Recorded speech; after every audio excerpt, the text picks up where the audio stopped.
नमस्कार। YouTube channel maths era and civil engineering by RP Vyas एवं Teachment app की ओर से मैं आरपी व्यास यानी राजेंद्र भैया G diploma first year first semester के उन सभी स्टूडेंट्स का हार्दिक स्वागत एवं अभिनंदन करता हूं जिनको सब्जेक्ट कोड 1001 के अंदर बहुत अच्छी तैयारी करके A+ ग्रेड लेके आनी है। साथ ही साथ एक्स स्टूडेंट जो है सब्जेक्ट में उनका भी हार्दिक स्वागत है। आशा करता हूँ अगर आप मेरे वीडियोस को शुरू से आखिर तक देखेंगे, अपने नोट्स बनाएंगे, अपनी समस्याओं का समाधान करवाएंगे व्हाट्सएप ग्रुप के माध्यम से, you will get A+। Now start करते हैं। ये मैं जो मॉडल क्वेश्चंस दे रहा हूँ उस क्रम में वीडियो है। वीडियो नंबर 5वां है। जो पहले का 5वां क्वेश्चन आता है एग्जाम में, जो अभी लास्ट पेपर में आया था, उस पे बेस्ड ये मेरा वीडियो है। पहला question, real and imaginary parts of 4 - 3 iota. देखिए, रियल पार्ट का मतलब होता है वास्तविक भाग। आपको मैं बता दूं कि अगर x प्लस आयोटा y है तो इसका रियल पार्ट होता है x और इमेजिनरी पार्ट होता है y। इसमें साइन का ध्यान रखना पड़ेगा। अगर माइनस आता है फिर y की वैल्यू माइनस में आ जाएगी। जैसे मान लीजिए हम कहते हैं कि 2 - 3 आयोटा, तो वास्तविक भाग यानी कि रियल पार्ट इसका 2 है और इमेजिनरी पार्ट इसका -3 है। तो माइनस को नहीं बोलना है। जिसका गुणा आयोटा से होता है वो इमेजिनरी पार्ट है और बाकी रियल पार्ट है, बस। तो 4 - 3 आयोटा का जो रियल पार्ट है वो 4 है और इमेजिनरी पार्ट इसका -3 है। दूसरा, conjugate complex number of 1/3 + 5 iota. Conjugate complex number को कहते हैं हिंदी में संयुग्मी सम्मिश्र संख्या। उसमें आपको केवल इमेजिनरी पार्ट का साइन चेंज करना होता है, रियल पार्ट वही होता है। तो 1/3 - 5 आयोटा का अगर निकाले कॉन्जुगेट कॉम्प्लेक्स नंबर, आंसर क्या आएगा? सॉरी, ये क्वेश्चन था हमारा। 1/3 + 5 आयोटा का निकालना है। सॉरी, क्वेश्चन ये था 1/3 + 5 आयोटा का क्या होगा। तो यहाँ आयोटा का कोएफिशिएंट क्या है? +5। आंसर में आ जाएगा -5। आंसर है, क्वेश्चन नहीं, क्वेश्चन तो वो था 1/3 + 5 आयोटा का कॉन्जुगेट कॉम्प्लेक्स नंबर क्या होगा। तो ये होगा 1/3 - 5 आयोटा, बस। लेकिन कई बार आंसर क्या होते हैं कि अलग अलग फॉर्म में दिए होते हैं।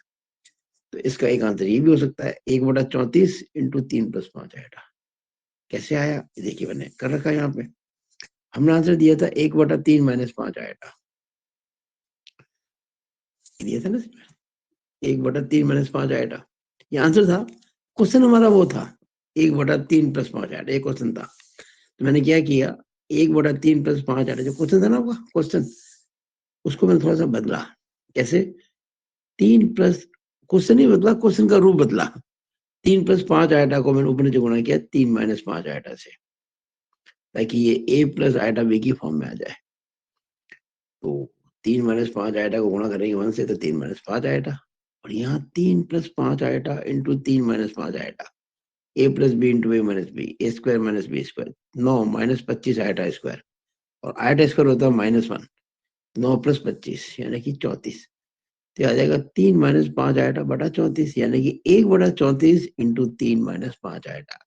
ये तो जो दी गया इधर ना कॉम्प्लेक्स नंबर, उसकी बात कर रहा हूं मैं। अब इसका कॉन्जुगेट कॉम्प्लेक्स, तो इमेजिनरी पार्ट का साइन चेंज कर दो। तो 3 - 5 आयोटा है, 3 + 5 आयोटा कर दो। ये देखिएगा 1/34 3 + 5 आयोटा, जो मैंने यहाँ से लिखा हुआ है। वैसे एक बात बता दूं, अगर ये जो आंसर लिखा है ये वाला हमने, इसको ऊपर नीचे 3 + 5 आयोटा से गुणा कर दो, अगर तो यही आएगा। मैंने आपको आंसर की 2 फॉर्म लिखी है ताकि आपको किसी भी फॉर्म में आंसर आ जाए, निकालने में कोई दिक्कत ना आए। अगला क्वेश्चन, अगले क्वेश्चन मैंने 2 क्वेश्चन लिए आपको अच्छा समझाने के लिए। मॉडुलस एंड आर्गुमेंट कैसे निकालते हैं किसी कॉम्प्लेक्स नंबर का, मॉडुलस एंड आर्गुमेंट। उसके लिए कुछ समझाना पड़ेगा मुझे ताकि आपको समझ में आ जाए। देखिएगा, अगर कोई कॉम्प्लेक्स नंबर z है, x + आयोटा y, तो इसका जो मॉडुलस होता है, ये तो सिंपल सी बात है, √x² + y²। इसमें कुछ ज्यादा करना ही नहीं है। और अगर आपको निकालना है इसका आर्गुमेंट, तो थीटा होता है आर्गुमेंट। तो tan थीटा के लिए फॉर्मूला जो होता है वो होता है y/x। ये जो ना इमेजिनरी पार्ट, उसके अंदर रियल पार्ट का भाग लगा दे, वो वैल्यू होती है tan थीटा की। हमें ये पता होना चाहिए कि y और x कौन से क्वाड्रेंट में है। जब तक क्वाड्रेंट नहीं पता होगा तब तक अपन निकाल नहीं पाएंगे। तो मैं कुछ बातें आपको एकदम से क्लियर कर देता हूँ, ताकि इस प्रकार का कोई भी प्रश्न हो वो आप तुरंत कर सके। कई बार इसमें बड़े क्वेश्चन भी आ जाते हैं। देखिए, मैं आपको कुछ एग्जाम्पल देता हूँ। पहले तो ये है एक्स एक्सिस, ये है वाई एक्सिस। एक्स एक्सिस इधर पॉजिटिव होती है, उधर नेगेटिव होती है। वाई एक्सिस ऊपर पॉजिटिव होती है, नीचे नेगेटिव होती है। अभी जो पहला क्वाड्रेंट है, पहला क्वाड्रेंट, इसमें एक्स भी प्लस में होता है, वाई भी प्लस में होता है। दूसरा क्वाड्रेंट, इसमें एक्स तो माइनस में होता है और वाई प्लस में होता है। तीसरा quadrant, x minus y minus. चौथा quadrant, x plus y minus. ये चौथा क्वाड्रेंट है। चतुर्थ, चतुर्थांश। और ये भी बता दूं आपको कि फर्स्ट क्वाड्रेंट में ए लिखते हैं अपन। ए मतलब ऑल पॉजिटिव, सभी त्रिकोणमितीय अनुपात धनात्मक, यानी sine cos tan cot sec cosec. दूसरे में साइन और कोसेक, ये जो रेशियो होता है ट्रिग्नोमेट्रिक, वो प्लस में होता है। तीसरे में टेन और कॉट टी, और चौथे में सी कॉस और सेक। ये सब बातें आपको ध्यान में होनी चाहिए, तब जाके कॉम्प्लेक्स नंबर के क्वेश्चन अच्छे से अटेम्प्ट हो पाते हैं। अब मैं आता हूं, जैसे मान लीजिए किसी कॉम्प्लेक्स नंबर का एक्स तो पॉजिटिव है, वाई जीरो है, तो ये कॉम्प्लेक्स नंबर इससे रिप्रेजेंट की जाएगी, इससे। और इसका जो होगा आर्गुमेंट, यानी कि कोणांक, वो होगा जीरो, क्योंकि लाइन शुरू से होती है जीरो। अगर किसी कॉम्प्लेक्स नंबर का एक्स तो जीरो है लेकिन वाई पॉजिटिव है, ये पॉइंट आएगा। देखिए, वाई एक्सिस पे एक्स जीरो होता है, वाई पॉजिटिव है, तो कॉम्प्लेक्स नंबर ये होगी, ये वाली। तो उसमें एंगल ये नापा जाएगा, यानी उसका जो होगा ना कोणांक, आर्गुमेंट, ये कितना होता है 90 डिग्री, तो पाई/2 हो जाएगा। अगर किसी कॉम्प्लेक्स नंबर का एक्स तो है नेगेटिव और वाई है जीरो, ये यहाँ आएगा, एक्स माइनस में वाई जीरो यहाँ पे, तो ये लाइन बनेगी कॉम्प्लेक्स नंबर के लिए। इसका एक्चुअली मॉडल्स को शो करने वाली लाइन है ये। तो इस बार ये जो लाइन दिख रही है ना, इसका एंगल ये होगा पाई। यानी कि अगर ऐसा कोई कॉम्प्लेक्स नंबर है जिसका एक्स तो है माइनस में, वाई है जीरो, तो उसका हम कहते हैं कि कोणांक, यानी कि आर्गुमेंट 180 डिग्री पाई। अब इसकी बात करते हैं, यानी ये कब आएगा, ये लाइन कब आएगी, जब एक्स तो होगा जीरो, वाई होगा माइनस में, वाई नीचे है ना माइनस में। ये पॉइंट बनेगा इस प्रकार का, एक्स जीरो है, वाई माइनस में। ये तो हो गया इसका मॉडुलस। और एक बात ध्यान रखिएगा, आर्गुमेंट हमेशा इस लाइन से नापा जाता है। इस लाइन का इसी से एंगल तो जीरो था, 90 यानी पाई, मतलब पाई/2, 180 यानी पाई। और अब इसको ऐसे नहीं करना, कभी भी पूरा नहीं घुमाना है हमें, कभी पाई यानी कि 180 डिग्री को क्रॉस नहीं करना है। अब अगर लाइन ये है तो इसको यू नापा जाएगा क्लॉकवाइज। क्लॉकवाइज एंगल होता है माइनस में, इसको कहेंगे -90 डिग्री, यानी इस लाइन का आर्गुमेंट -पाई/2 होगा। तो मैंने आपको जो चार लाइन है, ये x positive, x negative, y positive, y negative, इन चारों के आर्गुमेंट बता दिए, 0, पाई/2, पाई, -पाई/2। अब बात करते हैं क्वाड्रेंट की। मान लो फर्स्ट क्वाड्रेंट में ये है, और ये एंगल मान लीजिए आपका 45 डिग्री है, तो इसका जो होगा ना कोणांक, वो ये हो जाएगा, ये वाला कितना, पाई/4। बस, सिंपल है, 45 डिग्री। मान लो सेकंड क्वाड्रेंट में कोई लाइन जा रही है, और आपको एंगल ये पता है, मान लीजिए 60 डिग्री, पर कोणांक नापते कहां से, इस लाइन से। हमें ये कौन चाहिए, ये वाला, यहाँ से यहाँ तक, ये 60 डिग्री है, 60 डिग्री को बोलते हैं पाई/3। ये कितना हो जाएगा, पूरा एंगल होता है पाई, 180 डिग्री, उसमें से पाई/3 निकाल देंगे, तो ये पाई -पाई/3, यानी कि 2 पाई/3। हमेशा ध्यान रखना ऐसे नापना है। और ये एंगल 180 को क्रॉस नहीं करना चाहिए। 180 हो सकता है जो मैंने आपको बताया था यहाँ पर। अब कोई लाइन मान लीजिए यहाँ है और ये मान लो एंगल 30 डिग्री है। ये एंगल मान लो कितना है 30 डिग्री, और 30 डिग्री मतलब होता है π/6। और ये एंगल कितना है 90 डिग्री। 90 डिग्री कितना होता है π/2। हमें इसका चाहिए कोणांक, तो ये होगा, ये क्लॉकवाइज है तो माइनस में रहेगा, लेकिन एंगल दोनों जुड़ जाएंगे। π/2 में π/6 जुड़ जाएंगे ये एंगल। तो अगर मैं π/2 में π/6 जोड़ू तो 6 2 3 6 3 पाई प्लस पाई 4 π/6, यानी आपके हो जाएगा 2 π/3। पाई का मतलब 180 होता है, 180/3 60 × 2 120 120 होता है ना, 90 + 30 120 होता है। तो -2 पाई, इसका इस लाइन का आर्गुमेंट हो जाएगा -2 π/3। और कोई मान लीजिए लाइन यहाँ आई इस क्वाड्रेंट में चौथे में आई, और ये एंगल मान लीजिए आपका 60 डिग्री है। तो हमें इससे मतलब नहीं, हमें तो इससे मतलब है। ये अगर ये 60 है, ये 30 हो जाएगा। 30 मतलब होगा π/6, और लेकिन क्लॉकवाइज है तो -π/6 हो जाएगा। तो मुझे पूरी आशा है कि आपको ये सारी बातें समझ में आ गई होंगी, और अब इस बेस पे अपन कोई भी काम करेंगे दिक्कत आपको कभी भी नहीं आएगी।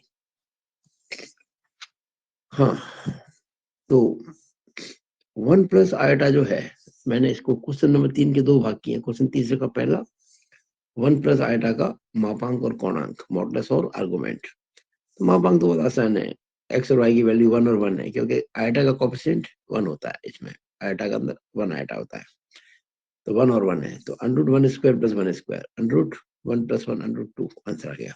पूर्णांक tan इनवर्स y/x, y/x दोनों प्लस में आ रहा है। जब दोनों प्लस में होते हैं तो कौन सा क्वाड्रेंट हुआ, फर्स्ट। और फर्स्ट के अंदर तो एंगल 45 डिग्री होगा ना, क्योंकि tan इनवर्स 1 होता है π/4। का मतलब यह है कि वो कौन सा कोण है, वो कौन सा एंगल है जिसकी टेंजेंट लेने पर 1 आता है। आप जानते हैं tan 45 1 होता है। अब ये देखो, मैंने एक क्वेश्चन और लिया, तीसरे का दूसरा part. Modulus and argument of -1 - eta, -1 - eta.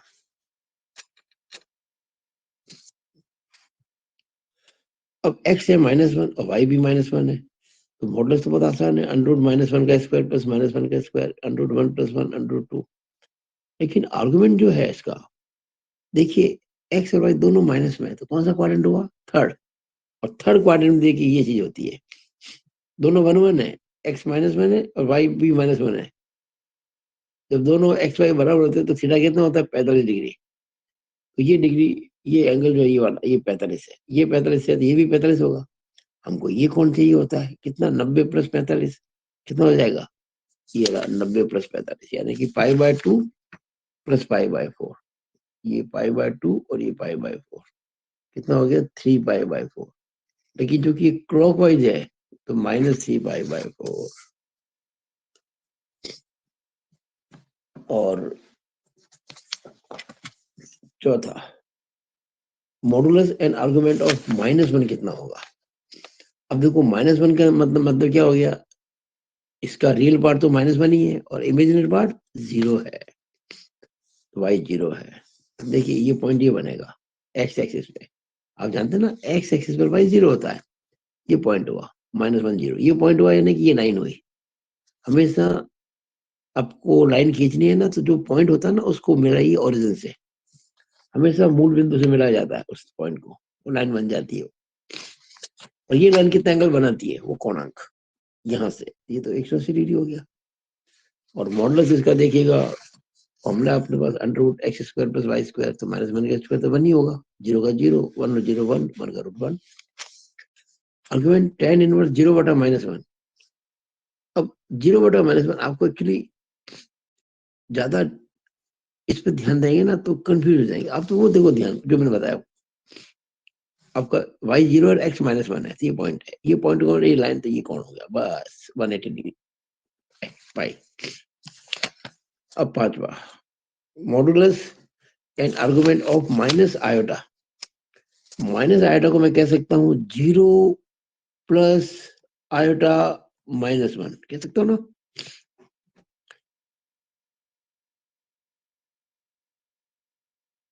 X zero, Y कितना माइनस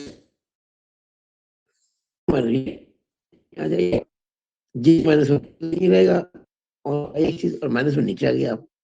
ये पॉइंट है 0 -1, यानी ये लाइन है, तो ये आर्गुमेंट है 90 डिग्री, तो -π/2। ये लो जी, मॉडुलस आप जानते हैं √x²+y², तो ये 1 का √1 नहीं आएगा। अब मैंने कुछ आपके लिए और क्वेश्चंस लिए हैं, आशा आप लोग साथ साथ नोट करेंगे। ये कुछ क्वेश्चंस और आप अपनी ओर से ट्राई कर लीजिएगा। मैंने क्वेश्चन